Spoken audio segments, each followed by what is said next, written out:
सरकार की छुट्टी में तुष्टीकरण किया जा रहा है और आगे भी सुधार करेगा, फिर सुधार होगा। ये जाड़ा का मौसम है, 5 बजे नहीं, वो देखिए, इसमें आपको चिंता नहीं करनी चाहिए।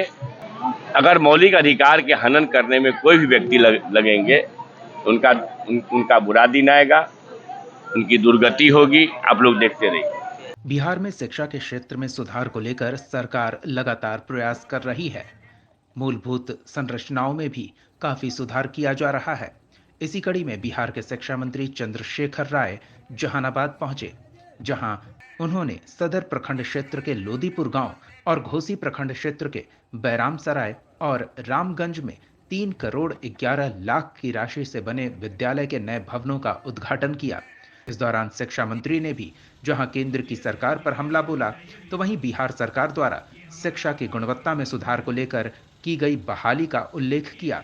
उन्होंने कहा कि एक साथ एक बार में 1 लाख से अधिक शिक्षकों की बहाली आज तक किसी विभाग में कहीं नहीं हुई है। यह बिहार सरकार की और शिक्षा विभाग की विशेष उपलब्धि है। बड़ी संख्या में शिक्षकों की बहाली की प्रक्रिया और जल्द पूरी की जाएगी। वहीं छुट्टी को लेकर कुछ नाराजगी देखने को मिल रही थी। बता दें कि सूबे के प्रारंभिक और माध्यमिक विद्यालयों के संचालन को लेकर एसीएस के पाठक ने नई समय सारणी जारी करवाई है। इसके तहत विद्यालयों का संचालन सुबह 9 बजे से शाम 5 बजे तक किया जा रहा है। जारी समय सारणी के अनुसार सुबह 9 बजे से शाम 3:30 बजे तक बच्चे विद्यालय में रहेंगे। वहीं शिक्षकों को शाम 5 बजे तक स्कूल में रहना होगा। नई समय सारणी के तहत शिक्षकों को 1.5 घंटा अधिक स्कूल में रहना होगा। इसे लेकर शिक्षकों में कुछ आक्रोश देखने को मिल रहा था। शिक्षकों का कहना है कि जाड़े के मौसम में शाम 5 बजे के बाद अंधेरा घिर जाता है। ऐसे में सुदूर ग्रामीण इलाकों में महिला शिक्षिकाओं के साथ असामाजिक तत्व द्वारा किसी तरह की घटना को अंजाम दिया जा सकता है।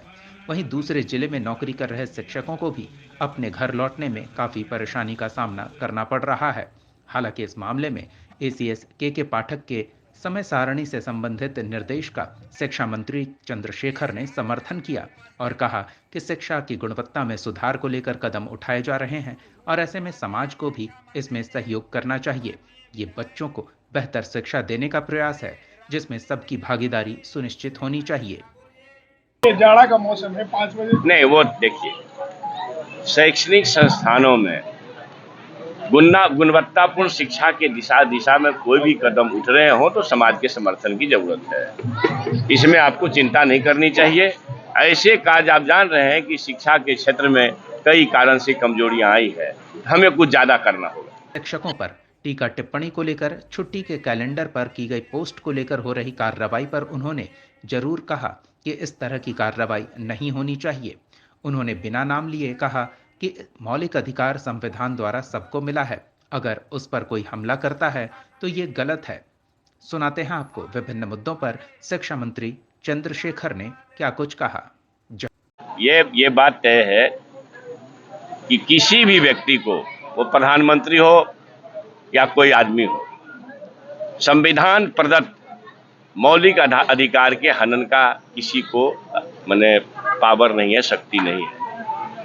अगर मौलिक अधिकार के हनन करने में कोई भी व्यक्ति लगेंगे, उनका बुरा दिन आएगा, उनकी दुर्गति होगी। आप लोग देखते रहिए। सर, शिक्षकों के आवास की भी कोई आपकी प्लानिंग सरकार की है क्या? अभी तो तत्काल नहीं है आवास की कोई प्लानिंग। सरकार पुनर्विचार कर रही है कि पदस्थापन में विसंगति हो, उसको जो हुई है उसको दूर किया जाए। यह स्पष्ट दिख रहा है कि एक विज्ञापन से एक दिन में 1 लाख से ज़्यादा लोगों की बहाली विश्व इतिहास में कभी एक विभाग में नहीं हुई। एक विज्ञापन से एक विभाग में एक दिन में तो शिक्षा सुधार का ये बड़ा आयाम नज़र नहीं आ रहा। बाकी और जिस भी तरह की कमियां स्कूलों में है, तो सब कमियां धीरे धीरे सरकार पूरा कर रही है और शिक्षा को अमृत समझ करके कैसे बेहतर से बेहतर शिक्षा दे सकते हैं, इसके लिए सरकार प्रयास कर रही है। तो देश को बिकने से बचाइए मित्रों, ये हमारा आपका परम धर्म है। एक काम कोई बता दीजिए, 15-15 लाख, 56 इंची का छाती, किसानों की एलिमनी, बेरोजगारी 2 करोड़ प्रतिवर्ष, महंगाई कहीं है और 56 इंची का हाल तो ये है भाई। अरुणाचल के डोकलाम में हम लोग जानते थे पहले लोरी को बनाया, और अरुणाचल प्रदेश के उस इलाके में 1300 किलोमीटर पर चीन ने कब्जा बना लिया। न तो कोई चैनल वाला बोलेगा और न तो यहाँ के सियासत का लोग बोलेंगे। इसलिए इस तरह से के जुमलेबाज फर्जी लोगों से निजात पाने का समय आ रहा है। जरा आप लोग सतर्क रहिएगा, होशियार रहिएगा, वहाँ जात धर्म को सामने में मत रहिएगा। ये मेरा विनम्र आग्रह है। हमारे हिंदू सनातन या सनातन संस्कृति में सनातन का अर्थ होता है शुरू से लेकर अंत तक, आदि काल से अनंत तक, चिरंतन काल तक, और कुछ उसका ज्यादा अर्थ नहीं होता। वह सनातन में गुरुओं का स्थान देव चुन रहा है। गुरु गोविंद दो खरे काको लागू को बलिहारी गुरु आपने गोविंद जी बताया है। जिसे देश की संस्कृति में गुरु को देवता तुल्य माना गया हो, वहां अगर गुरु कुछ कमजोरी दिखाते हो तो ये चिंताजनक है। देश का भविष्य, देश के रीत को ठीक करने का ताकत कुवत आपके अंदर है गुरुजनों। इसलिए अपनी भूमिका को कितना बेहतर आप कर सकते हैं। अगर आप अपनी भूमिका को बेहतर करेंगे तो कोई माई का लाल आता बाल माता नहीं।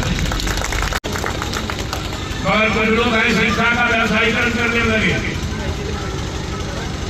हरियाणा राज्य है, कानून में परिवर्तन हो चुका है। 2020 के 2015 के बजट में जो प्रथम बजट आया मौजूदा सरकार का, भाजपा सरकार का, उसी में संभवतः मुझे जहां स्मरण है, हो सकता है 15 से 20 हो सकता है, लेकिन मुझे जहां तक स्मरण है, देख लीजिएगा खोल करके, कि मौजूदा सरकार ने शिक्षा के व्यवसायीकरण का तमाम ताना बाना भूल दिया है। हरियाणा राज्य में सुने होंगे ये कानून बनाया कि जो सरकारी स्कूल में पढ़ेगा उसके गार्जियन को एक बच्चा पर 500 रुपया लगेगा, और जो प्राइवेट स्कूल में पढ़ेगा सरकार उसको 1100 रुपया देगी। मालूम है कि नहीं? नहीं मालूम है तो मालूम कर लीजिए। कहाँ जा रहा है? मोदी से मिला हुआ बैंक वाला लगता है। बैंक वाला मोदी से तो मिला हुआ,